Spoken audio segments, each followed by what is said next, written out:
प्रगति या प्रोग्रेस। और अभी हम लोग पढ़ेंगे अब प्रगति, आर्थिक समृद्धि, आर्थिक विकास क्या है इसके बारे में। प्रगति जो है आम लोगों के जीवन में अगर लंबे समय तक सकारात्मक बदलाव हो, सकारात्मक का मतलब कि पॉजिटिव चेंजिंग अगर होता है तो उसको प्रगति कहा जाता है ना। आने वाले समय में अर्थशास्त्री लोग जो है वो प्रगति, आर्थिक समृद्धि और आर्थिक विकास तीनों को एक दूसरे की जगह प्रयोग करना प्रारंभ किए गए शुरुआती दौर में ना। जब 60, 70, 80 का दशक हुआ तो प्रगति जो है वो दोनों चीज के लिए प्रयोग किया जाने लगा, आर्थिक वृद्धि के लिए भी और आर्थिक विकास के लिए भी ना। लेकिन 80 के दशक के बाद जो है आर्थिक वृद्धि और आर्थिक विकास जो है ये दोनों के मायने बदल गया ना। हालांकि प्रगति जो है उसका अर्थशास्त्र में कोई महत्व नहीं है, लेकिन आर्थिक समृद्धि और आर्थिक विकास जो है ये दोनों में अंतर आते चला गया समय के साथ साथ। क्या अंतर आया देखने से पता चल जाएगा। देखो आर्थिक समृद्धि या इकोनॉमिक ग्रोथ जो है ना, समय के साथ आर्थिक चर या वेरिएबल जो है उसमें मात्रात्मक जो परिवर्तन आता है ना, परिवर्तन मतलब सकारात्मक परिवर्तन आता है, उसको आर्थिक वृद्धि कहा जाता है ना। कि कुछ उदाहरण है उससे पता चल जाएगा क्या चीज है। अब देखो यहाँ पर एक अगर है कहा जाता है कि एक दशक के दौरान खाद्यान्नों में इतना वृद्धि हुआ। मान लो कि पहले जो है 100 क्विंटल पैदा होता था, अब अगर 120 क्विंटल पैदा होने लगा तो एक 20 दशक में 20% का वृद्धि हुआ खाद्यान्न उत्पादन के संदर्भ में, ठीक है ना। या इसी तरह से है एक दशक या एक कोई निश्चित समय अंतराल 21 वर्ष में अगर सड़क नेटवर्क में अगर वृद्धि आता है किसी राष्ट्र में या किसी राज्य में या किसी जिला में या किसी स्थानीय स्तर पर, अगर 100 किलोमीटर पिछला साल सड़क था, अगर उसमें मान लो कि 110 किलोमीटर हुआ तो बोला गया कि 10% का उसमें वृद्धि हुआ ना।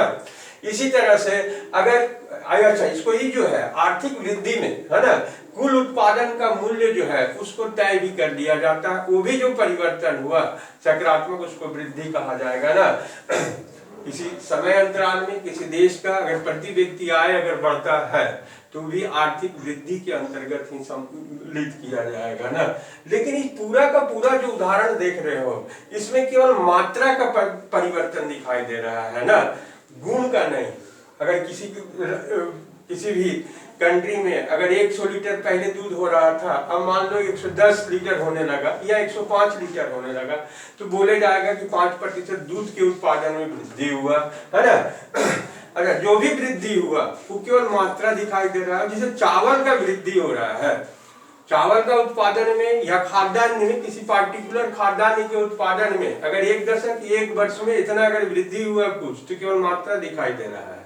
अब अगर चावल का उत्पादन हो रहा है तो चावल का क्वालिटी क्या है, किस क्षेत्र में किस क्वालिटी वाला चावल में वृद्धि हो रहा है ये हम लोग को पता नहीं चल रहा है। कि वो मान लो कि कोई घटिया स्तर का चावल का प्रोडक्शन में या बासमती चावल का प्रोडक्शन में वृद्धि हुआ, उसका गुण के बारे में हम लोग को इसके द्वारा आर्थिक समृद्धि में पता नहीं चलता है, मात्रा का परिवर्तन चलता है ना। अगर कहा जाता है कि वृद्धि जो है वृद्धि अगर कहा जा रहा है तो इसका मतलब सकारात्मक, अगर वृद्धि नहीं हो रहा कम हो रहा है तो उसके लिए नकारात्मक वृद्धि शब्द का प्रयोग होता है ना। केवल वृद्धि मतलब सकारात्मक, अगर नेगेटिव जा रहा है अगर घट रहा है तो उसके लिए नकारात्मक वृद्धि शब्द का प्रयोग किया जाता है ना। अब देखो इसका प्रयोग जो है न केवल राष्ट्रीय क्षेत्र में बल्कि अंतर्राष्ट्रीय क्षेत्र में बहुत सारे वित्तीय संस्थान जो हैं वो अपनी योजनाओं को बनाने में या नीतियों को कार्यान्वयन करने में इसके डाटाओं का प्रयोग करता है ना। मात्रात्मक है तो भी इसका उपयोग है ना। अब देखो आर्थिक विकास,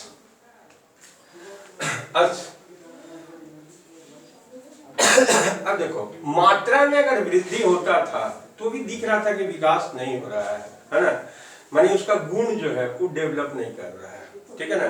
ये 60 के दशक के बाद जो है अर्थशास्त्री इस पर मनन करना स्टार्ट हो गए हैं कि हम लोग का जो मात्रा है प्रोडक्शन है वो बढ़ रहा है, लेकिन विकास नहीं दिखाई दे रहा है। अर्थव्यवस्था लग रहा है कि वहीं का वहीं है, जिस तरह से मध्यकालीन समाज जी रहा है उसी तरह का हम लोग जो है आकर के वहीं पर स्थिर हो गए हैं। मात्रा बढ़ रहा है सबका, खाद्यान्न उत्पादन बढ़ रहा है, रोड बढ़ रहा है ना, लेकिन ना तो शरीर स्वस्थ रह पा रहा है, न ही बीमारी का स्तर हो रहा है, न तो शिक्षा का स्तर उठ रहा है, इस तरह का दिखाई दे रहा है। तो अर्थशास्त्री को समझ में आने लगा कि मात्रा में, केवल उत्पादन में, प्रोडक्शन में या रुपया पैसा में वृद्धि जो है यही विकास नहीं है। विकास का मायने जो है वो चेंज करना स्टार्ट हो गया ना। अब अर्थशास्त्रियों के लिए विकास का मतलब हो गया कि इसका असर जो है विकास तभी है जब उसका मात्रा के साथ साथ गुण में भी परिवर्तन आना प्रारंभ हो। अब यही हुआ कि ठीक है, गुण में जो परिवर्तन आए तो किसको बोला जाए कि अर्थशास्त्र जो है विकास जो है उसका मायने क्या क्या होना चाहिए। तो मोटा मोटी एक राउंड फिगर में ले करके चला गया, जिसमें घटक जो उसके अंतर्गत तय किया गया कि वृद्धि के साथ साथ वे घटक में भी वृद्धि अगर हो रहा है तो ही विकास कहा जाएगा। इसमें से पोषण का स्तर, पोषण का स्तर है, मान लो पहले 250 ग्राम तुम खा रहे हो तो खाद्यान्न, अब मान लो 300 ग्राम खाने लगा डेली, है ना, तो इसका मतलब उपभोग जो है, कंजम जो कर रहे हो उसका मात्रा तो बढ़ा, लेकिन गुण तो नहीं पता चल रहा। गुण का पता चलने का मतलब क्या है कि कितना कैलोरी जा रहा है, कितना प्रोटीन जा रहा है और कितना वसा जो है वो ले रहे हो, संतुलित भोजन ले पा रहे हो कि नहीं।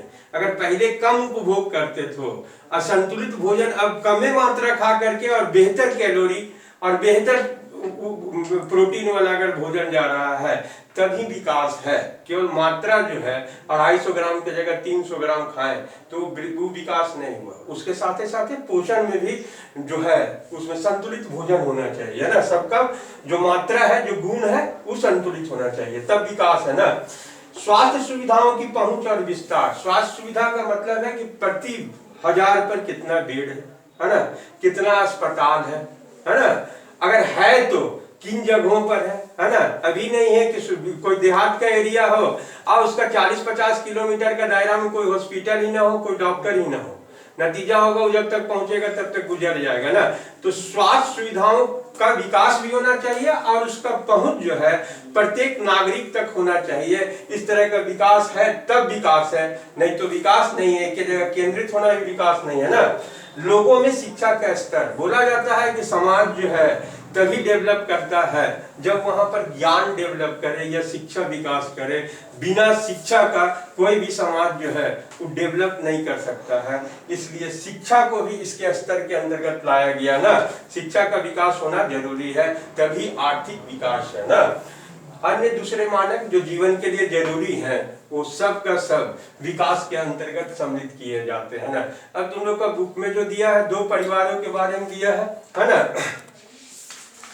अब 2 परिवार जो है उसका उदाहरण लिया गया है। 2 परिवार जिनका इनकम सेम है, परिवार के सदस्यों की संख्या भी सेम है। एक परिवार जो है उस स्वास्थ्य और शिक्षा पर खर्चा नहीं कर रहा है लेकिन बचत कर रहा है। दूसरा परिवार जो है स्वास्थ्य पर भी खर्चा कर रहा है और शिक्षा पर भी खर्चा किया जा रहा है। अर्थशास्त्र के अंतर्गत जो है ये दूसरा तरह का परिवार जो है वो अधिक विकसित होगा ना, क्योंकि उसका स्वास्थ्य बेहतर होगा, उसका अगला पीढ़ी बेहतर होगा।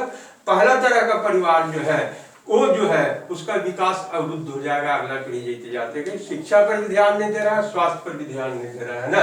अब देखो 3 तरह का अर्थव्यवस्था जो है विकास के अंतर्गत दुनिया में दिखाई देता है, वृद्धि और विकास करना। एक तरह का अर्थव्यवस्था जो है वो हो गया उच्च वृद्धि और उच्च विकास, जैसा कि अमेरिका है, यूरोपियन कंट्री है। उच्च वृद्धि और कम विकास जैसे कि अरब कंट्री है ना। और तीसरा जो है कम वृद्धि और उच्च विकास। कम वृद्धि तो कम हुआ है लेकिन विकास जो है उच्च है, जैसे फिनलैंड पूरा का पूरा खुश है ना। वृद्धि कम है। भूटान वृद्धि कम है, विकास है, आध्यात्मिक सुख शांति है, वो आगे पढ़ोगे खुशहाली में, है ना। तो उच्च वृद्धि और उच्च विकास अमेरिका है। अगर उच्च वृद्धि हो रहा है तो विकास होगा ही, है ना। उच्च वृद्धि और कम विकास अरब कंट्री, पैसा वैसा तो पूरा आया है ना। राष्ट्रीय आय बढ़ गया, प्रति व्यक्ति आय बढ़ गया, है ना, रोड है, सड़क है, सब चीज वृद्धि हो गया उसका यहाँ, लेकिन विकास नहीं हो पाया। आज भी उन लोग जो है मध्य युग में ही जी रहा है। उसका पॉपुलेशन का 50% जो है, 50% मतलब महिला और पुरुष दो गो हुआ। अगर 1% का अंतर रहता, मान लो 48% भी महिला हो, 49% भी महिला हो, तो 48 और 49% जो है उसका वृद्धि नहीं हो पा रहा है। आज भी लोग बुर्का में ही रहता है, घर के अंदर ही रहता है ना। समाज का विकास नहीं है, वहाँ शिक्षा का भी स्तर उसी तरह का है ना। जेंडर का बहुत गैपिंग उपिंग चलता है, खुद भी कोई बहुत बड़ा शिक्षित नहीं है अरब कंट्री के लोग जो है ना। तो वहां पर तो उच्च वृद्धि तो दिखा, लेकिन विकास वहां पर नहीं दिखाई देता है ना। अब कम वृद्धि और उच्च विकास वाला भी दिख गया फिनलैंड उनलैंड जो है, ठीक है ना। अब देखो ये जो है उच्च वृद्धि और उच्च विकास, ये जो मानक है, इसके आधार पर अर्थशास्त्र का एक नया शाखा का जन्म हुआ, उद्भव हुआ, विकास अर्थशास्त्र ना। विकास अर्थशास्त्र का है ना, डेवलपमेंट इकोनॉमिक्स, नया शाखा उद्भव हुआ। अब देखो अगर उच्च वृद्धि है तो उच्च विकास होगा, है ना, वो पुश करता है। अगर वृद्धि अधिक है तो विकास होगा, पुश करेगा अर्थव्यवस्था को, है ना। लेकिन अगर उच्च वृद्धि है और कम विकास है तो गाड़ी का जैसे दोनों पहिया होने से ही गाड़ी चलता है, तो एक अगर पहिया नहीं हो, उच्च वृद्धि और कम विकास हो, तो दूसरा पहिया जो नहीं चलने वाला जो है ना, जो अविकसित है, वो दूसरा पहिया को भी नहीं चलने, माने गाड़ी चलेगा ही नहीं, वो उसको ध्वस्त कर देगा। इस सब को ध्यान में रखते हुए अर्थशास्त्र में एक नया जो है सरकार उस पर ध्यान दे, उस तरह का विकास पर, है ना, उच्च वृद्धि कम विकास मत हो, इसके लिए एक नया अर्थशास्त्र का शाखा का उद्भव हुआ, कल्याण अर्थशास्त्र ना। अगला में SDI